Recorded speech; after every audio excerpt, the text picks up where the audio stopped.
सुप्रभात प्यारे बच्चों। भारतवर्षोन्नति नामक पाठ को हम पढ़ रहे हैं। इसमें के मुख्य अवतरणों की व्याख्या को हम देख रहे हैं। पहले अवतरण की व्याख्या हम देख चुके हैं, अब आगे के अवतरणों की व्याख्या देखेंगे। देखें,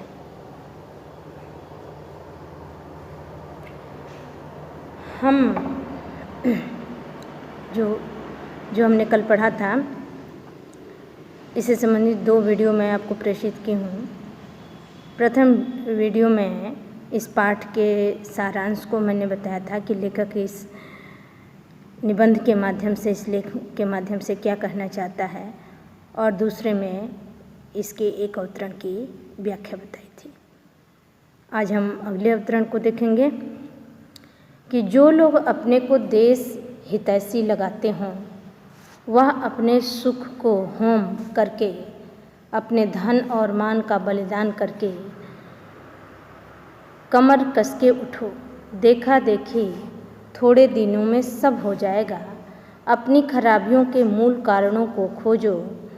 कोई धर्म की आड़ में, कोई देश की चाल की आड़ में, कोई सुख की आड़ में छिपे हैं। उन चोरों को वहाँ से पकड़ कर लाओ, उनको बांध कर कैद करो। इस समय जो बातें तुम्हारी उन्नति पथ की कांटा हो, उनकी जड़ खोद कर फेंक दो। देखें, लेखक ने इस अवतरण में देश प्रेम की भावना से ओतप्रोत देशवासियों को देश के विकास में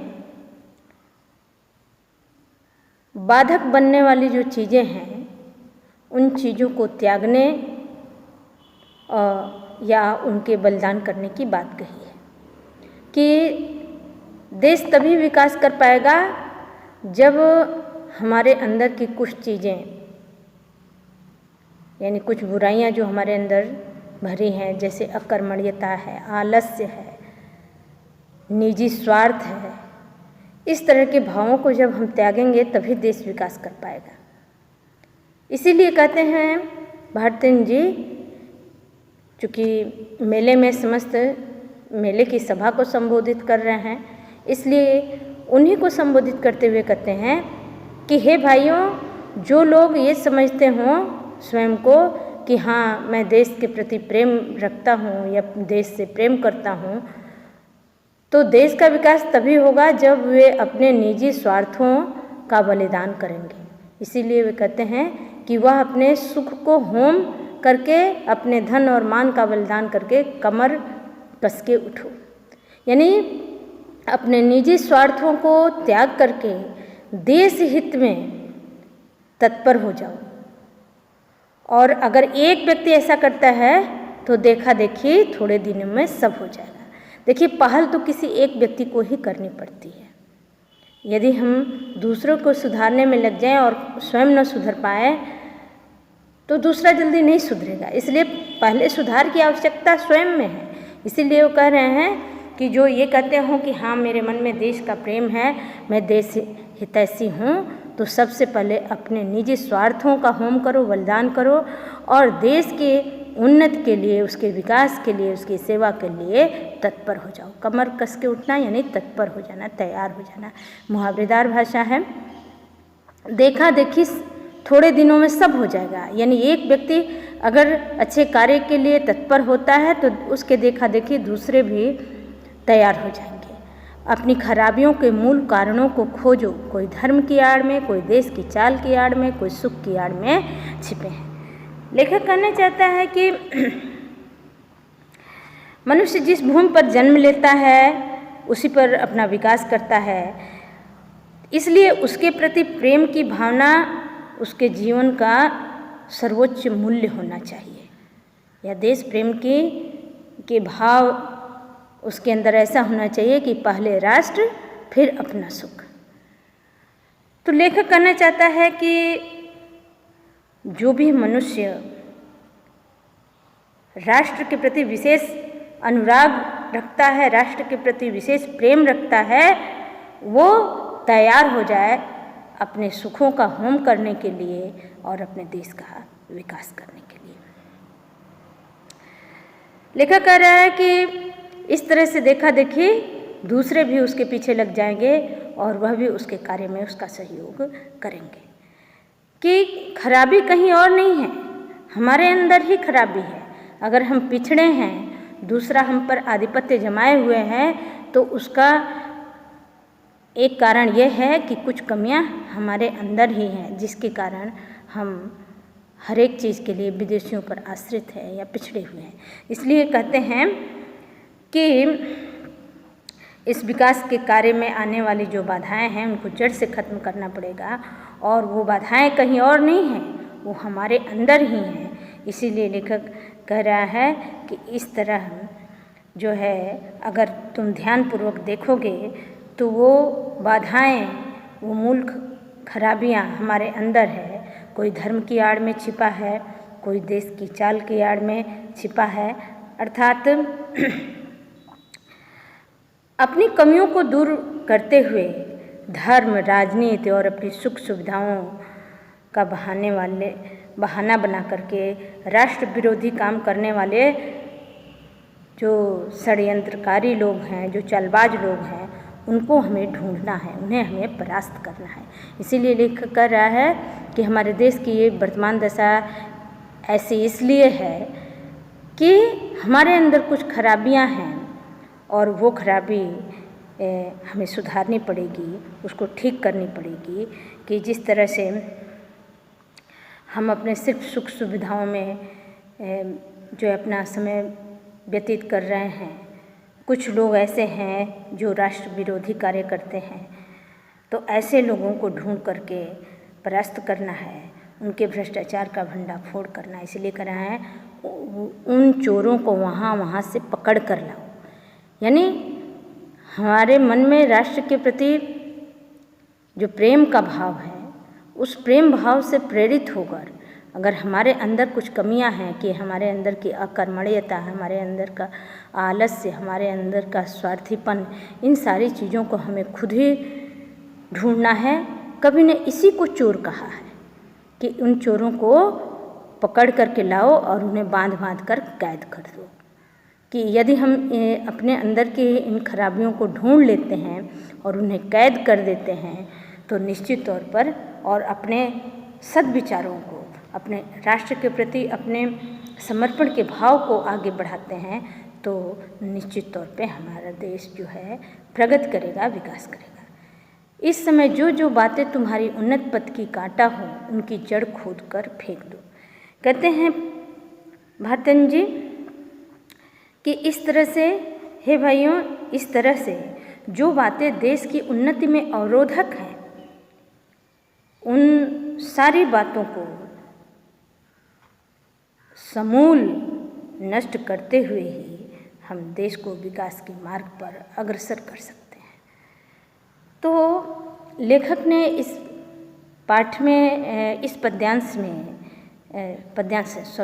इस गद्यांश में यही बताना चाहा है कि देश के विकास के लिए ज़रूरी है कि पहले हम आत्म परिष्कार करें, कि हमारे अंदर जो कमियां हैं, जैसे हमारे अंदर का आलस्यपन, अकर्मण्यता, हमारे अंदर का स्वार्थवादी वृत्ति, इन सारी चीज़ों को यदि हम त्यागते हैं और देश सेवा को सर्वोच्च रखते हैं, देश सेवा के भाव को अपने मन में सर्वोच्च रखते हैं, उसको प्राथमिकता देते हैं और उसी के अनुरूप कार्य करते हैं, तो निश्चित तौर पे हमारा देश आगे बढ़ेगा।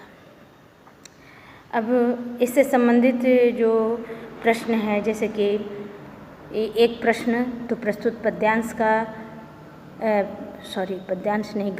प्रस्तुत गद्यांश का संदर्भ लिखें। तो पहले जैसा ही, जैसा कि पहले मैंने बताया था कि प्रस्तुत गद्यांश हमारी पाठ्य पुस्तक हिंदी के अंतर्गत गद्य खंड में संकलित भारतवर्षोन्नति नामक शीर्षक से अवतरित है, जिसके लेखक भारतेंदु हरिश्चंद्र जी हैं। फिर इसमें से कोई भी पंक्ति दे दी गई और जो है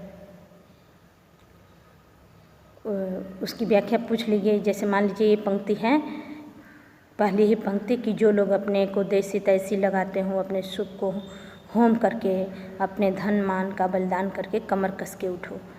तो कहने का भाव क्या है कि लेखक कहना चाहता है कि जो लोग ये स्वयं को ये समझते हों कि वो देश प्रेमी हैं, देश से प्रेम करते हैं, तो देश के विकास के लिए वे अपने निजी स्वार्थों का बलिदान करें, त्याग करें और देश सेवा के लिए तत्पर हो जाएं, तन मन धन से। और अगला क्वेश्चन कि लेखक ने चोर किसे कहा है और उसका स्थान कहाँ बताया है। तो लेखक ने अपने अंदर के ही, यानी कि धर्म है, राजनीति है, अपने सुख सुविधाओं का बहाना बनाकर अहित करने वाले जो पाखंडी लोग हैं, जो भ्रष्टाचारी लोग हैं, उनको ही जो है एक तरह से चोर कहा है। और जाहिर सी बात है कि ये चीज़ें, चूँकि उसमें किसी एक व्यक्ति को लेखक नहीं संबोधित कर रहा है, समस्त एक तरह से मेला में आए हुए लोगों के माध्यम से देशवासियों को संबोधित कर रहा है। तो कहने का भाव क्या है कि कोई पाखंड में जुड़ा हुआ है और पाखंड में पढ़ कर के पाखंडी है, पाखंड को बढ़ावा दे रहा है, वह भी देश विरोधी कार्य कर रहा है। तो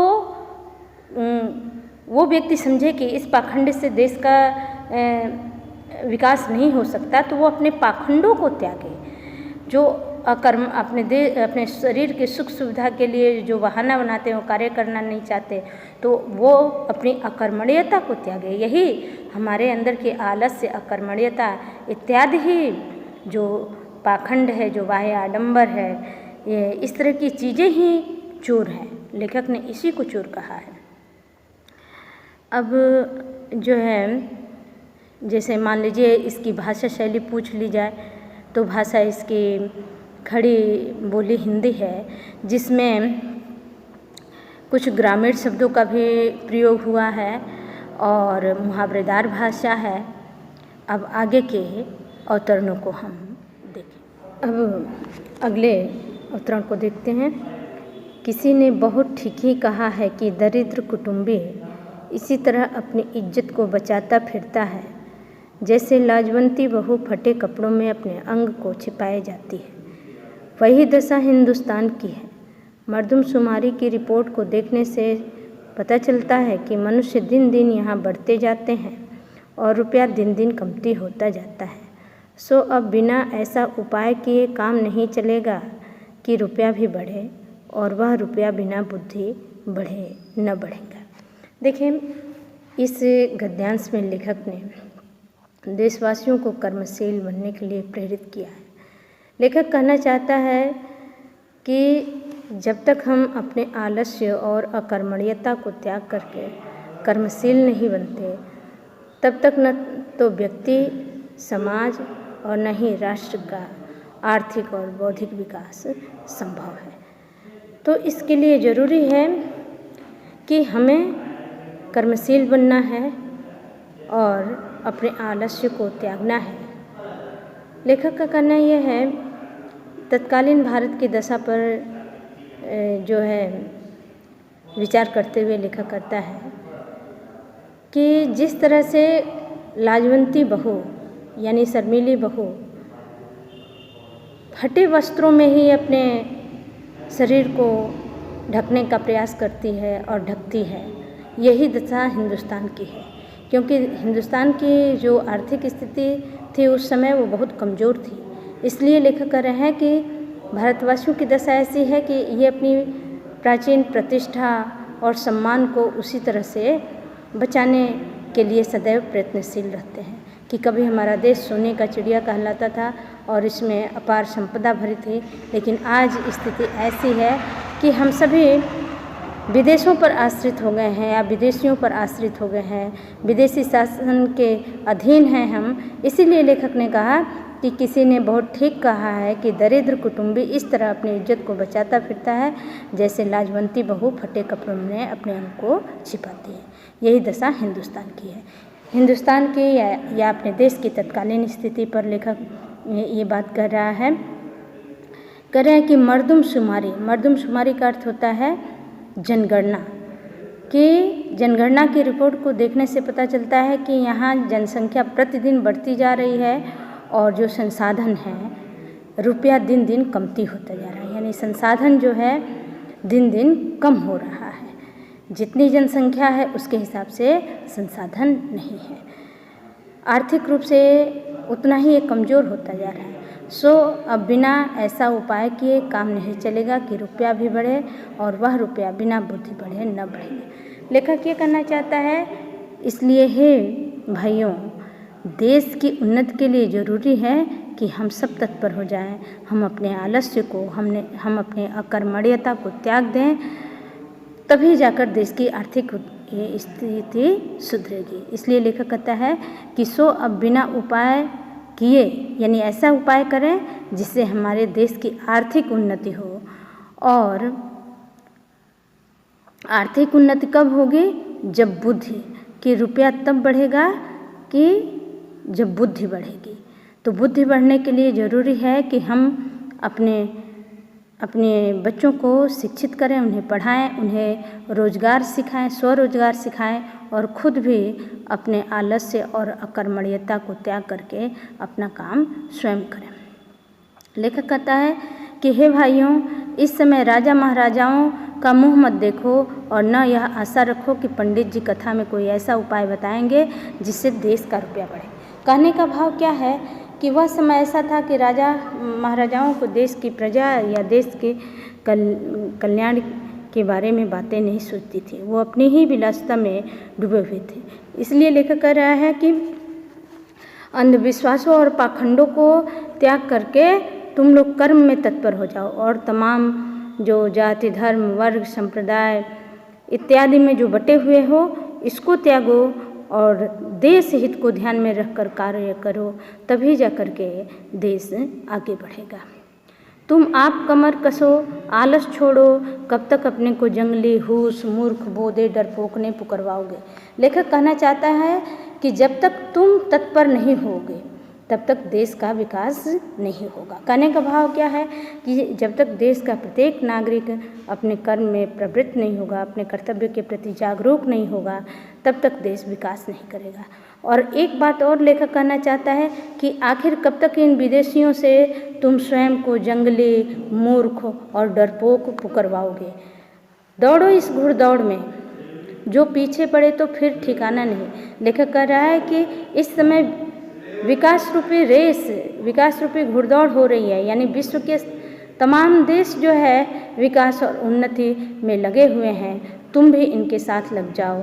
और यदि इस बार पीछे रह गए तो फिर जो है पीछे पड़े तो फिर कहीं ठिकाना नहीं, फिर कब राम जनकपुर आए हैं, अब की पीछे पड़े तो रसातल में ही पहुँचोगे।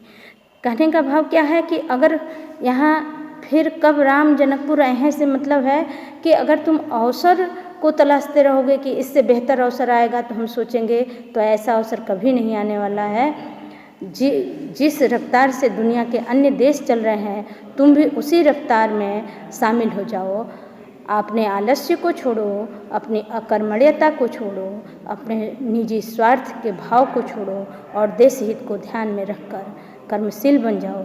निश्चित तौर पर देश विकास करेगा।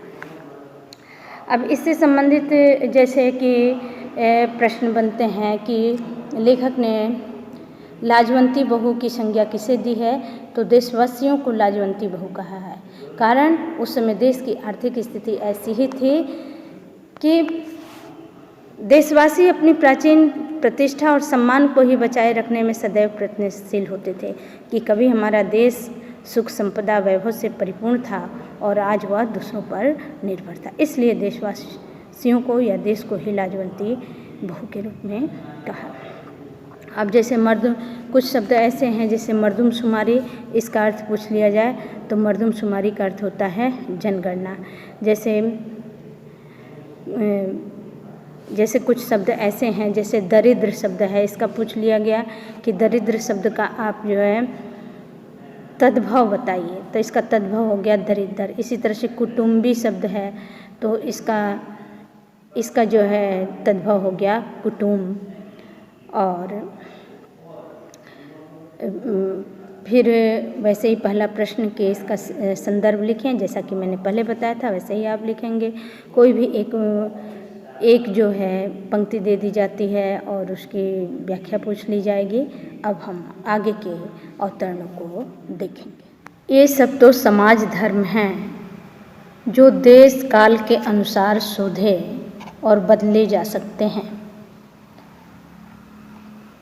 दूसरी खराबी यह हुई है कि उन्हीं महात्मा बुद्धिमान ऋषियों के वंश के लोगों ने अपने बाप दादों का मतलब न समझकर बहुत से नए नए धर्म बनाकर शास्त्रों में धर दिए। बस सभी तिथि व्रत और सभी स्थान तीर्थ हो गए। सो इन बातों पर अब एक बेर आँख खोलकर देख लीजिए और समझ लीजिए कि फलानी बात उन बुद्धिमान ऋषियों ने क्यों बनाई और उनमें जो देश काल के अनुकूल हों, उपकारी हों, उनको ग्रहण कीजिए। बहुत सी बातें जो समाज विरुद्ध मानी जाती हैं, किंतु धर्मशास्त्रों में जिनका विधान है उनको चलाइए। देखें, लेखक जो है इस अवतरण में ये कहना चाहता है कि भारतीय जो मत है, यानी भारतीय लोग जिन मतों को मानते हैं, तो धर्मों में रूढ़ियों और अंधविश्वासों ने प्रवेश कर लिया है। यानी आमतौर पर कोई भी समाज, कोई भी संगठन किसी न किसी दार्शनिक मत को लेकर चलता है। एक ऐसे मत को लेकर चलता है जिसमें ईश्वर से संबंधित आस्था और विश्वास के भाव होते हैं। तो लेखक कह रहा है कि भारतीय इस तरह के मतों में अंधविश्वासों ने और रूढ़ियों ने प्रवेश पा लिया है, जिसके कारण लोग धर्म के वास्तविक अर्थ को नहीं समझ पाए हैं और न ही कभी इस बात पर विचार करते हैं कि हम सिर्फ धर्म या आस्था के नाम पर इस तरह के पाखंडों में लिप्त हैं या ऐसे अंधविश्वासों में लिप्त हैं, तो इसकी क्या प्रासंगिकता है, ये हमारे देश, समाज या व्यक्ति के लिए कितना लाभदायी है, कितना कल्याणकारी है, इस बात पर एक बार भी विचार नहीं करते। लेखक कहना चाहता है कि आज आवश्यकता इसी बात की है कि हमें ये सब तो समाज धर्म है, अर्थात ईश्वर से संबंधित, कर्मकांड से संबंधित जो आस्था या श्रद्धा हमारे मन में है और जिसको हमने धर्म मान लिया है, तो इस तरह की सोच को हमें बदलना होगा। हम जिन अंधविश्वासों, रीतियों और कुरीतियों में एक तरह से लिपटे हुए हैं, हमें एक बार इनकी वास्तविकता को देखनी पड़ेगी और यह देखना पड़ेगा कि ये कितना हमारे लिए लाभदायी है, सिर्फ व्यक्ति के लिए नहीं बल्कि समाज और राष्ट्र के कल्याण के लिए इसकी क्या उपयोगिता है। यदि इसकी कोई उपादेयता नहीं है, कोई उपयोगिता नहीं है, यदि हमारे विकास में, हमारे कल्याण में ये बाधक है, तो हमें इसे त्याग देना चाहिए। इसीलिए लेखक कह रहा है ये सब तो समाज धर्म है जो देश काल के अनुसार शोधे और बदले जा सकते हैं। यानी जो सामाजिक मानदंड होता है वो युग के अनुरूप परिवर्तित होना चाहिए, और यदि हम इसे युग के अनुरूप परिवर्तित नहीं करेंगे और लकीर के फकीर बने रहेंगे, रूढ़ियों में ही ग्रस्त रहेंगे, तो निश्चित तौर पर हमारा विकास नहीं होगा। हम वहीं के वहीं पड़े रहेंगे या कुएं के मेढक जैसे बने रहेंगे। तो जो समाज धर्म होता है, जो सामाजिक मानदंड होते हैं, वो युग के अनुरूप परिवर्तित होते रहते हैं और हमें परिवर्तन करना भी चाहिए। जिस समाज ने, जिस राष्ट्र ने, जिस संगठन ने इसमें परिवर्तन किया वो निश्चित तौर पे आगे बढ़ा है। इसीलिए लेखक कर रहा है कि आज आवश्यकता इस बात की है कि समाज धर्म में परिवर्तन किया जाए, उसमें शोध किया जाए, यानी उसके उचित अनुचित या उसके औचित्य पर विचार किया जाए और तब उसे अपनाया जाए। दूसरी खराबी यह हुई है कि उन्हीं महात्मा बुद्धिमान ऋषियों के वंश के लोग, लेखक कहना चाहता है कि हमारे पूर्वज बड़े ही बुद्धिमान थे और वे जो कार्य करते थे वो मानवता के कल्याण, दुनिया के कल्याण के लिए करते थे। आज हम उन्हीं के वंशज हो करके अंधविश्वास में पड़े हुए हैं। तो हमारे पूर्वजों ने अपने समय के अनुरूप जिन रीति रिवाजों की रचना की थी वो तत्कालीन समाज के उत्थान के लिए की थी, न कि बंधन और अंधविश्वास के लिए। जैसे उदाहरण के तौर पर अनेक प्रथाएं थी, जैसे बहु विवाह है, सती प्रथा है, बाल विवाह है। इस तरह की प्रथाएं जब विकसित हुई समाज में तो उस समय की जो स्थिति थी वो समय की मांग थी। जैसा कि आप जानते हैं सती प्रथा कब जो है समाज की स्त्रियों ने अपनाया, जब विदेशी आक्रांता हमारे यहाँ आए और जब आक्रमण करते थे, हमारे सैनिक मारे जाते थे तो फिर उनकी स्त्रियों का अपहरण करते थे और उनके साथ अनाचार होता था। इस कारण अपनी अस्मिता को बचाने के लिए तत्कालीन समय में स्त्रियों ने, रानियों ने जौहर व्रत को अपनाया, सती प्रथा को अपनाया। लेकिन बाद में एक कुरीति के रूप में उसको एक परंपरा से लोगों ने जोड़ दिया। जब वैसी स्थिति नहीं रही फिर भी जीवित स्त्री को उसके पति के निधन के बाद जला दिया जाता था। इसमें सुधार भी किया गया कि बाद में अनेक विचारक आए, अनेक समाज सुधारक आए और उन्होंने सुधार भी किया। लेखक कह रहा उसी तरह से आज हमारे धर्म में जो बुराइयां हैं उनका शोधन करने की आवश्यकता है। लेखक कह रहा है कि आज ऐसी स्थिति हो गई है, हम इस तरह से अंधविश्वास में पड़ गए हैं कि हम अपने पूर्वजों द्वारा बनाई गई रीति रिवाजों के वास्तविक अर्थ को नहीं समझे और अनेक तरह के पाखंडों को उसमें बढ़ा दिए कि प्रत्येक समय और प्रत्येक स्थान को जो है हमने आज कि कह रहे हैं कि बस सभी तिथि व्रत और सभी स्थान तीर्थ हो गए हैं, कि आज इतने पाखंडों में है कि किसी न किसी तिथि को हम व्रत के रूप में, किसी न किसी स्थान को हम तीर्थ के रूप में मान लिए हैं। लेखक कह रहा है अब आवश्यकता इस बात की है कि हम पाखंड और प्रपंच को छोड़ करके और इनके औचित्य पर विचार करें। एक बार इनको आँख खोल करके देख लें, एक बेर यानी एक बार, कि हमें इनके प्रासंगिकता पर ध्यान देना चाहिए, इनके औचित्य पर ध्यान देना चाहिए कि आज प्रासंगिक हैं कि नहीं है।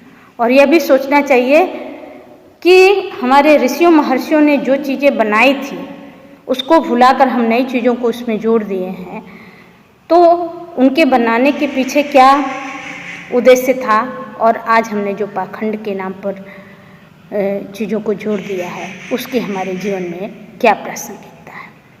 लेखक कह रहा है इसलिए अपने प्राचीन चीज़ों का पूर्णतः परित्याग न करें, पूर्णतः परित्याग न करते हुए उनमें जो चीज़ें लाभकारी हों, कि देश और काल के अनुकूल और उपकारी हों, उनको ग्रहण कीजिए। कि जो चीज़ें हमारे युग के अनुरूप प्रासंगिक हों, हमारे देश और काल के अनुसार कल्याणकारी हो, उपकारी हो, उसे हमें ग्रहण करनी चाहिए। बहुत सी बातें जो समाज विरुद्ध मानी जाती हैं किंतु धर्मशास्त्र में उनका विधान है, उनको मत चलाइए। लेखक के कहने का भाव क्या है कि बहुत सी चीज़ें जो समाज के विरुद्ध थी, जैसे वह समय ऐसा था, आज भी थोड़ी सी रूढ़ियाँ हैं कि समाज में कुछ जाति वर्ग के लोग ऐसे हैं, जैसे पहले भी ऐसा था कि विधवाओं का विवाह नहीं करते थे, बाल विवाह हो जाता था, जबकि बाल विवाह भी अनुचित है, बहु विवाह भी अनुचित है और विधवाओं को, जैसे मान लीजिए कोई लड़की बचपन में ही बालपन में विवाह कर दिया गया और वो विधवा हो जाती है, तो वो आजीवन विधवा रहेगी, विधवा का दंश झेलती रहेगी। और हमारे समाज में विधवाओं की बहुत प्रताड़ना भी होती है, उन्हें हेय दृष्टि से देखा जाता है। तो लेखक यही कह रहा है कि ऐसी चीज़ें जिन्हें धर्म शास्त्रों में रखा गया है कि ऐसा होना चाहिए, उसको आप आज के समाज के अनुरूप मत चलाइए। उनका विधान तो उसमें है, लेकिन जैसे बाल विवाह का विधान, विधवा विवाह न होने का विधान, उनको न चलाइए, बल्कि आज आवश्यकता इस बात की है कि अपने बच्चों का बालपन में विवाह न करें, उन्हें शिक्षित करिए, उन्हें पढ़ाई लिखाई सिखाइए, उन्हें पढ़ाएं, उन्हें रोजगार सिखाएं और इसके साथ ही जो है विधवाओं का भी विवाह कराएं। तो लेखक ये कहना चाहता है कि इसके माध्यम से, इस गद्यांश के माध्यम से, कि वास्तव में धर्म के अंदर जो रूढ़ियाँ और जो पाखंड हैं उसे हमें त्यागना चाहिए और उन सारी बातों को हमें अपनाना चाहिए जो हमारे युग के अनुकूल हों, प्रासंगिक हों। अब इससे संबंधित प्रश्न देख लेते हैं। जैसे एक प्रश्न ये है कि लेखक के अनुसार सामाजिक धर्म क्या है। तो सामाजिक धर्म के अनुसार जैसे पर्व, त्यौहार, व्रत, रीति रिवाज आदि सामाजिक धर्म है जिसमें शोधन किया जा सकता है।